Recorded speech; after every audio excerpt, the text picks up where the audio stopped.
Alors aujourd'hui, je vais vous raconter une histoire de fils aînés. Je ne sais pas s'il y en a parmi nous. Des fils aînés, pas des filles, hein, juste les fils aînés. Il y en a? Oui. Je ne vais pas citer les prénoms, mais il y en a. 1, 2, 3. C'est tout? Allez-y. Encore? Non?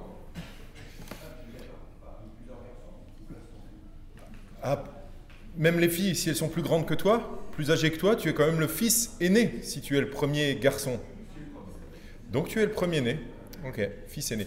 Vous avez peut-être, si vous n'êtes pas le premier-né, vous avez peut-être des frères qui sont premiers-nés, des neveux, des oncles, des tantes, des papas. Pensez à tous ceux que vous connaissez qui sont le fils aîné de leur famille, des papas, des beaux papas. Tiens, moi j'ai un beau papa, c'est un fils aîné. Vous pensez à tous ces hommes-là, et puis vous allez y penser un peu pendant tout le temps de la prédication ce matin, à tous ces frères aînés, parce qu'aujourd'hui on va parler donc d'une histoire de frères aînés pour qui ça pourrait très mal se passer. Et c'est bien en rapport avec le jour d'aujourd'hui, hein. Ne vous inquiétez pas. Il se trouve qu'à un moment, dans l'histoire d'Israël, Dieu a prévenu qu'il passerait la nuit, en plein milieu de la nuit, il passerait dans tout le pays et que tous les fils premiers-nés seraient tués. C'est choquant, hein? Dans tout le pays, tout fils premier-né sera tué, sauf à une exception, s'ils mettent, vous vous rappelez cette histoire? S'ils mettent du sang d'un agneau sur le dessus et sur les côtés de la porte. C'est l'institution de la Pâque juive. En fait, dans l'Ancien Testament, on trouve cette histoire dans le livre de l'Exode. Et pour comprendre le sens de Pâques aujourd'hui et le sens de, peut-être même, vous allez voir, de la Sainte Seine qu'on vient de prendre, c'est bien de comprendre ce qui se passe à Pâques, la première Pâques, et puis toutes les autres, et aussi, je vous le dis, en rapport avec les premiers-nés. Parce que c'est rare qu'on parle des premiers-nés quand on parle de Pâques. Quand on parle de Pâques, bien sûr, le premier truc qui nous vient en tête, c'est les œufs de Pâques, c'est ça, hein? Même si c'est bon, c'est pas forcément ça qu'il faudrait penser. Si on est à l'église, bien sûr, on ne pense pas aux œufs, aux petits lapins. Si on est à l'église, on pense à l'Exode, l'agneau pascal, on pense à tout ça, bien sûr. Mais est-ce que vous pensez de temps en temps aux fils premiers-nés? Alors imaginez justement que ce soit cette nuit, là, à minuit, et que Dieu prévienne Moïse et qu'il dise, voilà, dans tout le pays, je passerai au milieu de la nuit et tous les premiers-nés seront tués. Imaginez ça un peu. Tous ceux à qui vous avez pensé, de votre famille, vos amis, vos collègues et tout ça, certains vous penseriez même, mais je ne sais pas, est-ce que c'est un premier-né? Il ne m'a jamais parlé de ses frères et sœurs, ça se trouve, il est le premier-né. Et ça fait un peu flipper. Eh bien, on va lire ce qui se trouve donc dans Exode chapitre 12, si vous avez une Bible, prenez-la. Exode chapitre 12, et on va lire maintenant du verset 1 au verset 13.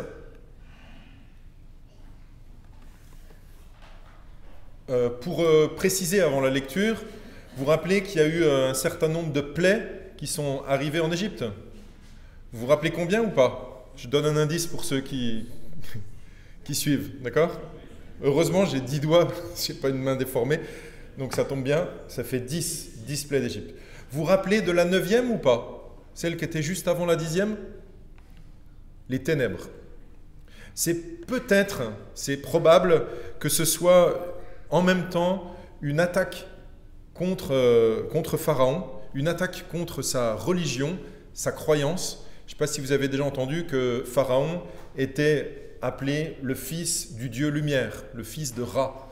Et donc fils de la lumière qui se retrouve dans les ténèbres et qui est obligé d'implorer la pitié à Moïse pour que la lumière revienne. Donc comme fils de la lumière, être dans les ténèbres, c'est pas terrible.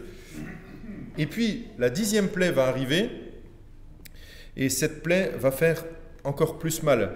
Vous avez peut-être aussi entendu qu'il y avait un dieu en Égypte qui s'appelait Osiris, qui était le dieu de la mort.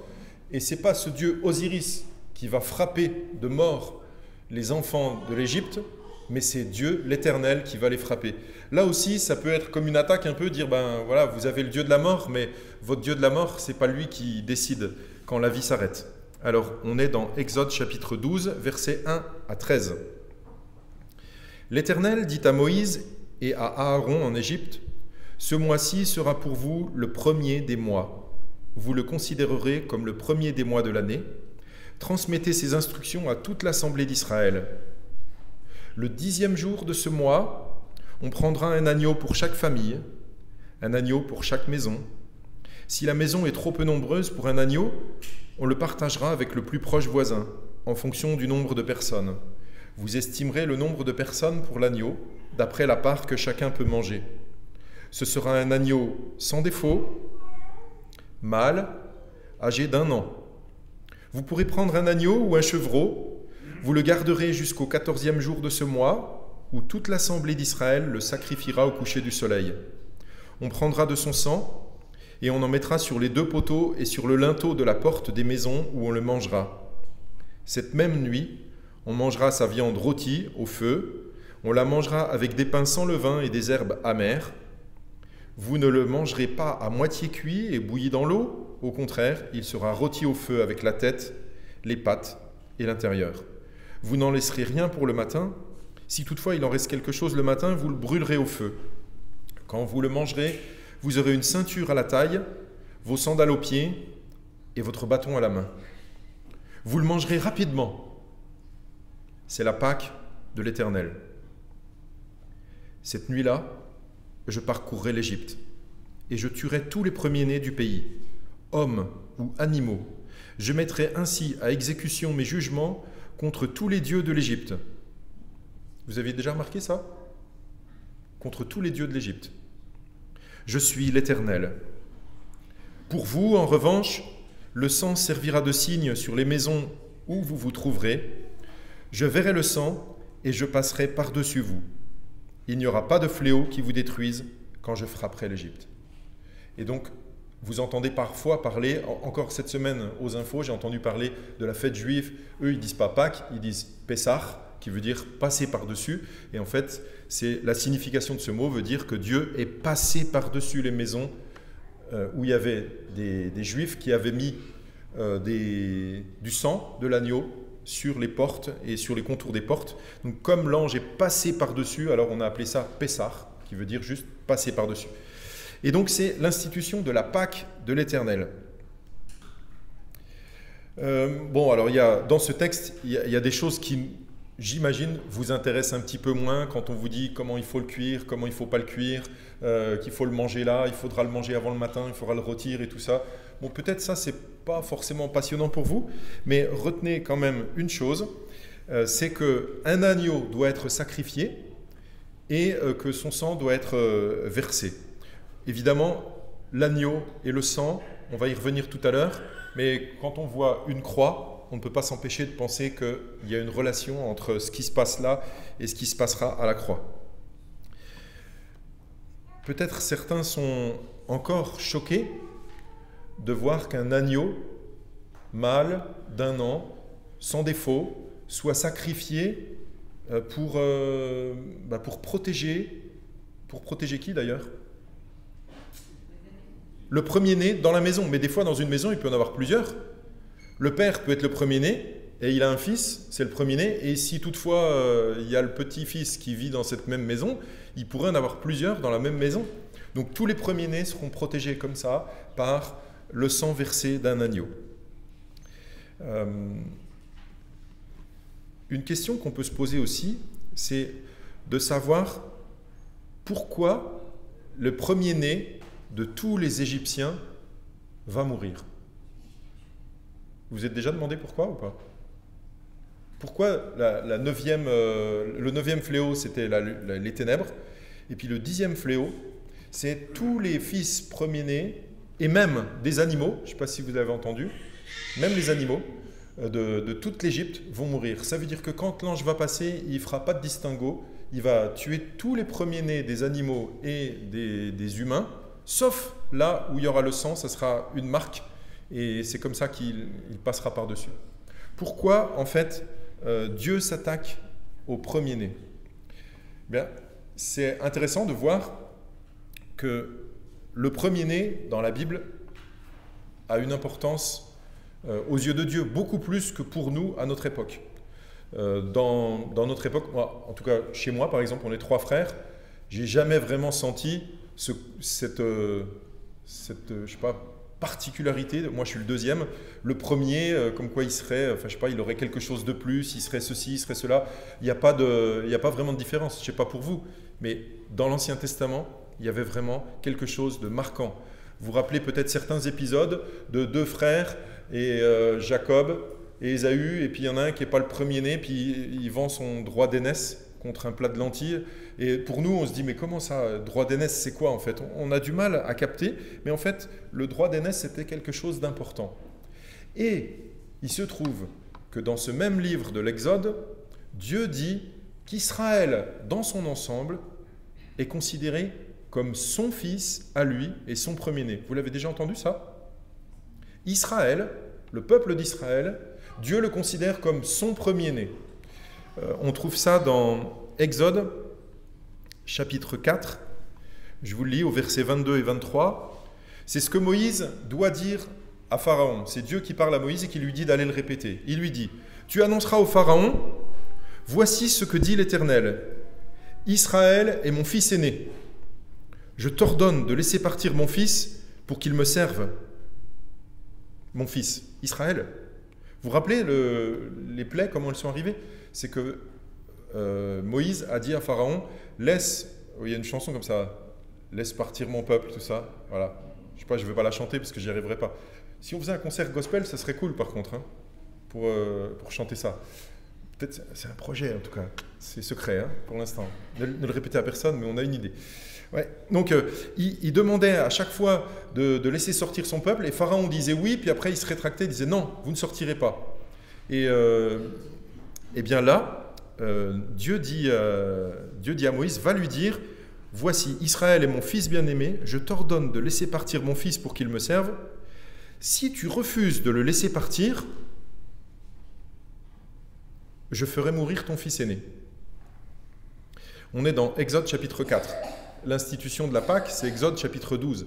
Donc Dieu avertit Pharaon, c'était très clair, si tu refuses de laisser sortir mon fils aîné pour qu'il vienne m'adorer, tu l'empêches en fait d'avoir son Dieu, d'honorer son Dieu, parce que le fils premier-né devait honorer Dieu, et en fait il lui dit, si tu refuses, je ferai mourir ton fils aîné. Déjà ça explique un peu pourquoi, lors de la Pâque, la 10e plaie, c'est bien la mort des fils premiers-nés de l'Égypte. C'est pas quelque chose qui est tombé comme ça, c'est pas le hasard, c'était prévu. Il y avait un avertissement solennel de la part de Dieu. Voilà ce qu'il devait faire.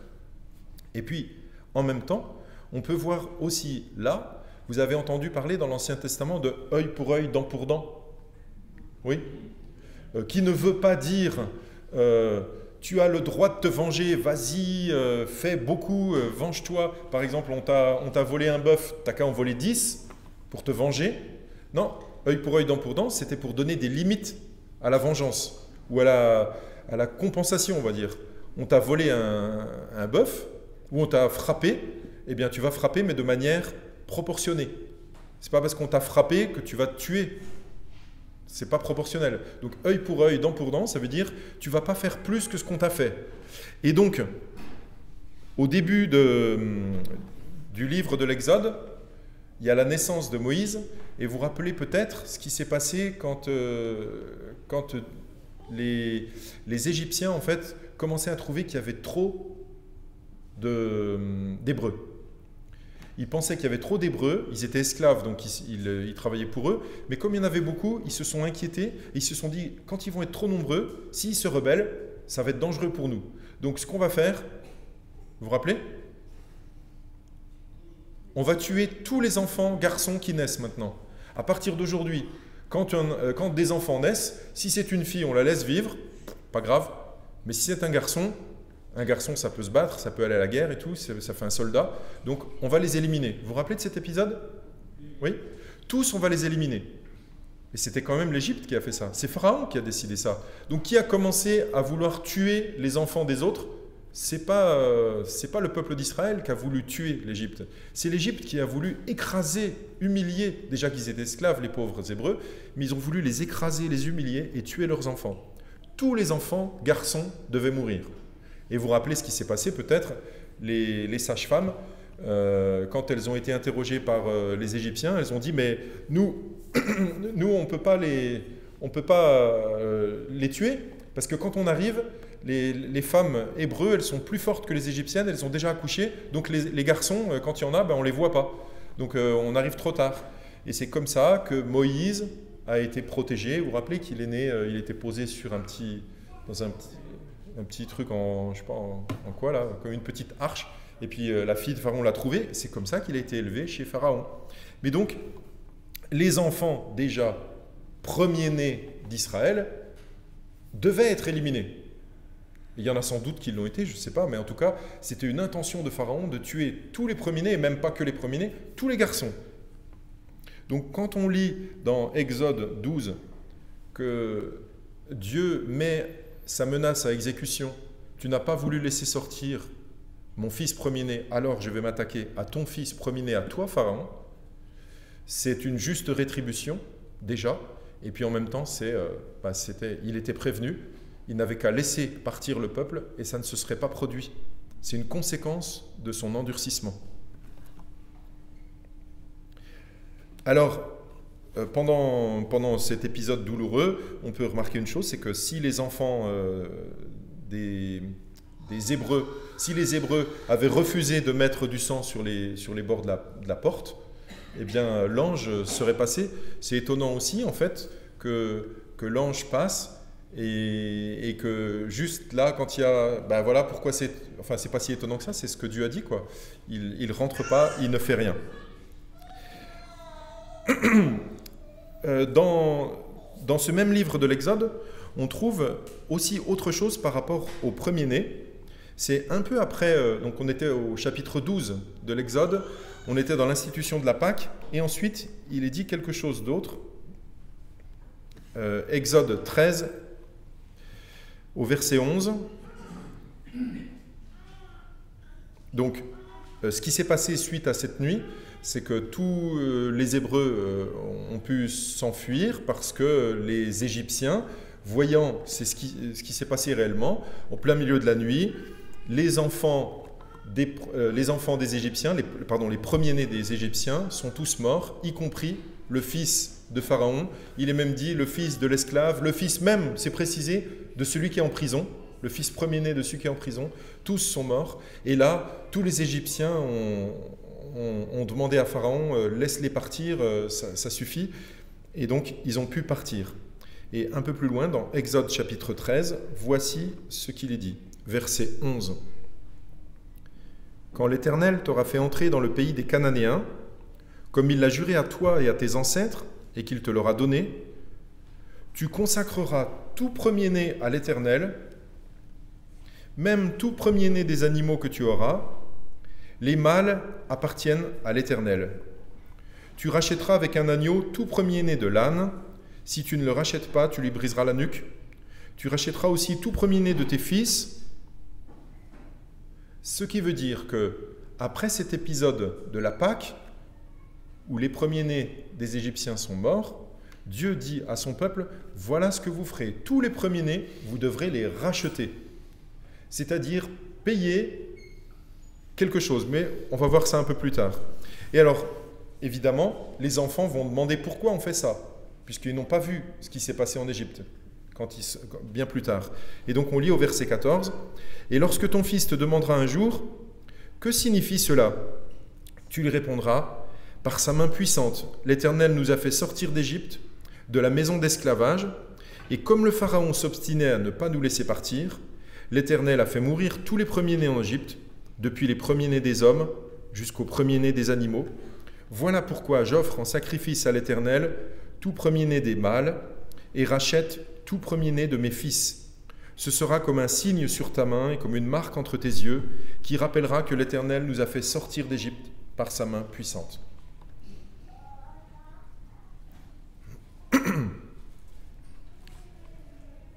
Je vous avais dit en introduction que dans l'Ancien Testament, les premiers-nés des Hébreux avaient une grande importance.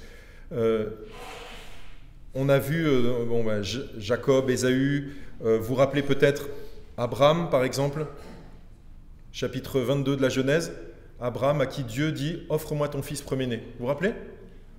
Et puis il est prêt à le faire. Pour nous, à notre époque, ça nous choque terriblement parce qu'on se dit « Mais c'est pas possible quoi ». Et en fait, pour Dieu, tous les premiers-nés lui appartiennent. Ça ne veut pas dire qu'en fait, il veut que tous les premiers-nés meurent, hein, puisqu'on voit dans l'Ancien Testament, une idée, c'est que pour les premiers-nés des hommes, ils ne sont pas sacrifiés. Il y a pas, ne croyez pas que dans l'Ancien Testament, les sacrifices d'humains sont autorisés. Hein. Ce n'est pas ça du tout. Hein. Les premiers-nés devaient servir l'Éternel, en fait. Ils devaient appartenir à l'Éternel. Appartenir pour le servir. Ça nous fait peut-être penser à quelque chose d'ailleurs. Il n'y a pas si longtemps que ça, c'était Jean-Marc a fait une prédication sur un enfant particulier. Vous vous rappelez de cet enfant? Samuel. Samuel, Samuel. Et lui il dit oui, oui Seigneur. Samuel, Samuel. Et donc Samuel est un enfant qui grandit dans le temple avec le prêtre Élie, E-L-I. Vous vous rappelez? Et vous ne vous rappelez pas que Jean-Marc nous avait dit, il y avait quand même quelque chose de choquant, c'est que cet enfant, la maman Anne avait du mal à avoir un enfant, elle était stérile, et puis elle avait prié, et le prophète Élie lui avait dit, dans 1 an, tu reviendras et tu auras un fils. Et là, elle a été comblée de joie et elle a eu un enfant. Et elle avait promis dans sa prière, si tu me donnes un enfant, je te le consacrerai. Il sera pour toi. En fait, elle a fait ce que l'Ancien Testament préconise, c'est que les premiers-nés servent l'Éternel, qu'ils soient à Dieu. Dans l'Ancien Testament, c'était ça. Écoutez, c'est dans le livre des Nombres, on va voir qu'il s'est passé quelque chose, c'est que normalement, tous les premiers-nés des Israélites devaient être au service de Dieu, mais il y a eu un problème, et c'est pour ça que tous les premiers-nés des Israélites, finalement, n'ont pas servi l'Éternel. Il y a eu un grave problème. Vous vous rappelez de l'épisode du veau d'or, peut-être? Oui? Moïse était monté sur la montagne, et puis il était en train de recevoir les tables de la loi, et puis quand il redescend, qu'est-ce qu'il voit? Un veau d'or, et les gens qui dansent, qui font la fête, et qui font peut-être une orgie ou un truc comme ça, c'est une honte, et ils se sont détournés de Dieu pour adorer un veau d'or, en disant « Voici ton Dieu qui t'a fait sortir d'Égypte » devant un veau d'or. Donc là, Moïse est fâché, et c'est là qu'en fait, on se rend compte qu'il y a l'explication pour laquelle tous les fils premiers-nés d'Israël ne vont plus être au service de l'Éternel parce qu'ils sont impurs à cause de leurs mauvaises actions. On va lire ça dans Nombres, au chapitre Nombre. Alors, Genèse, Exode, Lévitique, Nombre. Ceux qui cherchent dans la Bible, dans l'ordre, Genèse, Exode, Lévitique, Nombre. Donc c'est le 4e livre de la Bible. Nombre, chapitre 8. Et je vais lire du verset 14 au verset 18.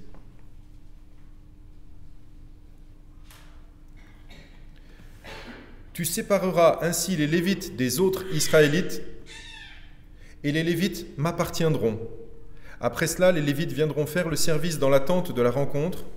C'est ainsi que tu les purifieras et que tu feras pour eux le geste de présentation comme une offrande, car ils me sont donnés comme des dons pris du milieu des Israélites.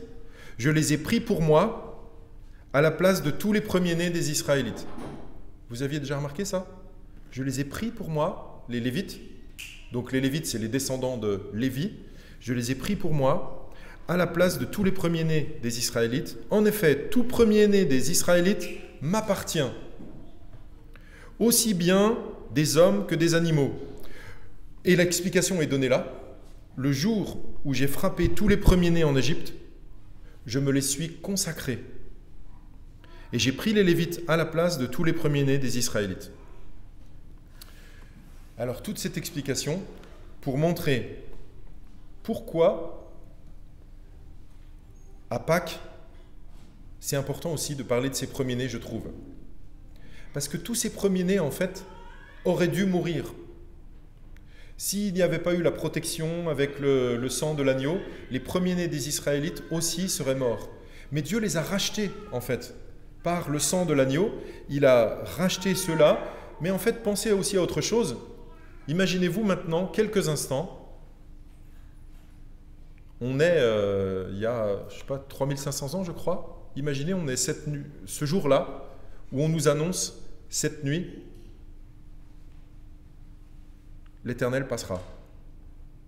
Et il frappera tous ceux qui n'ont pas mis le sang d'un agneau sur les portes. Qu'est-ce que vous feriez? Je parie que vous courriez acheter un agneau. Bon, à Leclerc ou à Carrefour, ils sont déjà en morceaux, donc ça ne marche pas. Là, d'un seul coup, on chercherait les fermes pour essayer de trouver où est-ce qu'on trouve un agneau. Je ne sais pas où en trouver, moi. Bon, à mon avis, direction 77. On cherche là-bas. Ouais. Mais imaginez, on prend un agneau et puis on le fait vraiment. On sait que Dieu va frapper. On prend un agneau. Alors bien sûr, on pourrait dire « Ouais, mais vous vous rendez compte, c'est violent. La pauvre bête, elle va mourir. » Mais dès qu'on commence à penser « Oui, mais moi, si mon fils, si je tue pas la bête, mon fils va y passer. » J'hésite plus beaucoup. Hein. Je tue l'agneau, je prends le sang, j'en mets sur les portes. Et imaginez, la nuit tombe, et c'est minuit, et on commence à entendre des cris. On entend des cris. Et c'est les Égyptiens, en fait. Eux, ils rigolent pas. Eux, ils savaient pas, ils n'ont pas mis de sang sur les linteaux des portes. Et tous leurs premiers-nés, bon, les bêtes, on va dire, on s'en fout un peu, en comparaison, en tout cas, mais tous les premiers-nés de ces gens-là meurent. Voilà pourquoi l'Éternel institue la Pâque de l'Éternel.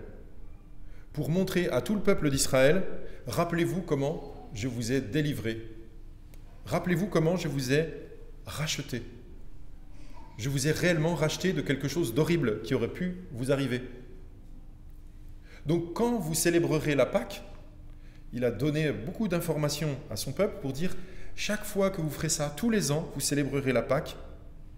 Et quand vos enfants vous demanderont, mais pourquoi on fait ça? Pourquoi on tue un agneau? Pourquoi on met du sang? Eh bien, c'est pour que tu vois ton père qui est premier-né, c'est pour que toi, tu vois, tu es le premier-né. Eh bien, pour que ça ne nous arrive pas, pour qu'on ne soit pas mort, Dieu nous a donné,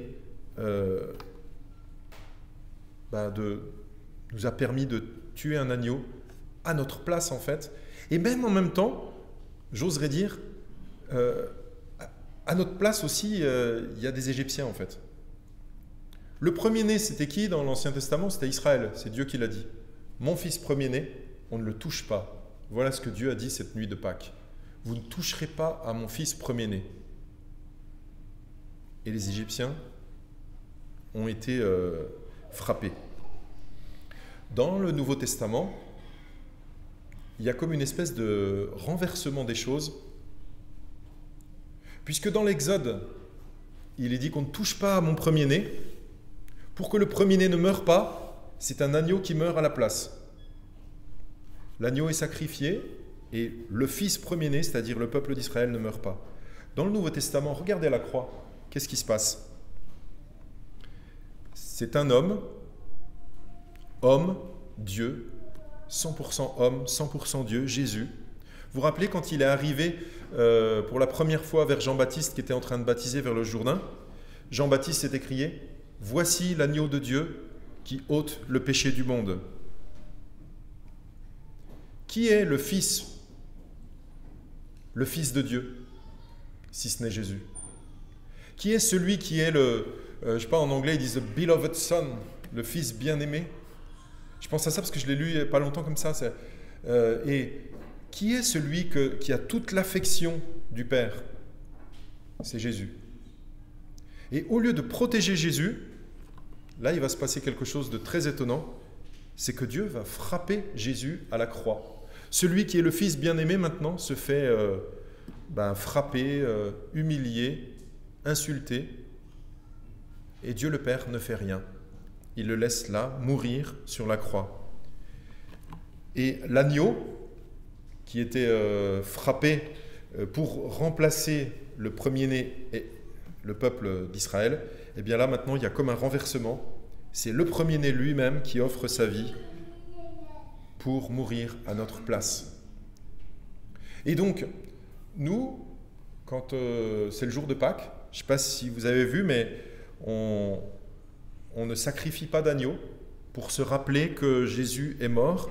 Donc c'est peut-être un peu moins violent pour nous en fait. Quand les enfants, imaginez si les enfants nous voyaient sacrifier un animal, fatigué, un animal. S'ils nous voyaient sacrifier un animal comme ça, en fait je voulais dire agneau, puis j'ai dit animaux, ça finit pareil. Donc s'ils nous voyaient faire ça, déjà nous, ça nous prendrait aux tripes, je suis sûr, pour beaucoup, même des hommes, ça nous prendrait aux tripes parce qu'on verrait ça. Mais quand c'est Jésus, on ne le voit peut-être pas assez.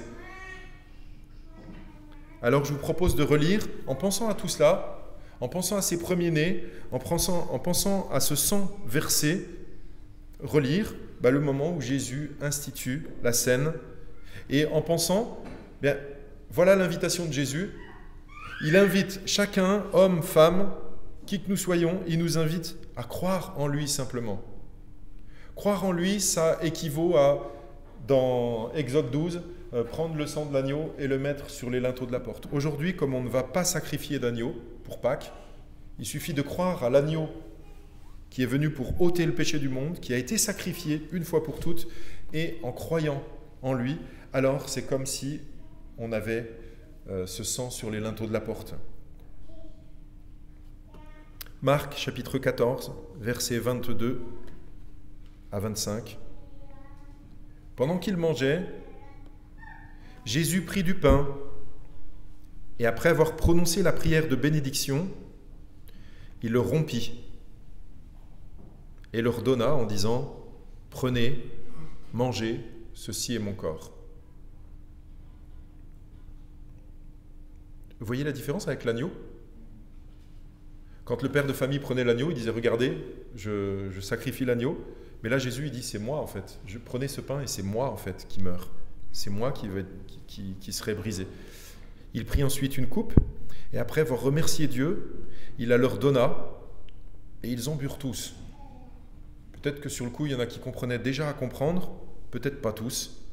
Il leur dit « Ceci est mon sang, le sang de la nouvelle alliance qui est versé pour beaucoup. Je vous le dis, en vérité, je ne boirai plus jamais du fruit de la vigne jusqu'au jour où je le boirai nouveau dans le royaume de Dieu. » L'agneau de Dieu ôte le péché du monde pour tous ceux qui croient encore aujourd'hui. Et c'est peut-être aussi pourquoi on n'a pas dans nos églises quand on parle de Pâques, on insiste peut-être moins que les Hébreux, en tout cas. Vous vous rappelez, dans Exode, il était dit chaque année, vous ferez la même chose. Chaque année, vous rappellerez. Nous, on n'a pas ce rite, en fait, chaque année, de sacrifier un agneau. On n'a pas ce rite de mettre le sang. On n'a pas ce rite d'expliquer aussi à nos enfants, voilà pourquoi on fait ça et tout. Mais on en a un autre, en fait. C'est ce que Jésus a fait au moment où il a institué la scène. Je ne sais pas si vous avez remarqué, mais il a dit qu'il mangeait la Pâque. Et normalement, pendant le repas de Pâques, une des choses les plus importantes pour les Hébreux, c'était le sacrifice de l'agneau. Justement pour se rappeler qu'il y a quelqu'un qui paye à notre place, en fait. Et là, Jésus, on le voit dans l'institution de la Pâque, il ne nous est pas dit, il prit l'agneau et puis il a versé du sang. Ben non, parce qu'en fait, même s'ils en ont mangé, sans doute, puisque c'était une Pâque juive qu'ils célébraient, ils ont sans doute mangé l'agneau. Mais on ne nous parle pas de cela. Les évangélistes qui écrivent les textes, là, les évangiles, nous parlent du pain et du vin, comme représentant le corps et le sang de Jésus. Maintenant, celui qui va payer pour nous tous, c'est plus un agneau, c'est Jésus, une fois pour toutes. Alors si toutefois, vous n'avez pas fait ce choix de croire en Jésus, de placer votre confiance en lui, alors je vous invite à le faire, simplement de dire, mais moi je veux bien, j'accepte ce Seigneur, ce Dieu. Si vous avez des questions, si vous n'avez pas tout compris, je répondrai avec plaisir après le culte ou un autre moment. Mais si vous êtes chrétien, si vous croyez en la mort et la résurrection de Jésus, alors en ce jour de Pâques et à chaque fois qu'on célèbre la scène, nous pouvons dire merci Seigneur. On se rappelle, pas simplement un vague souvenir, mais on se rappelle que notre vie a été rachetée par l'agneau de Dieu. Amen.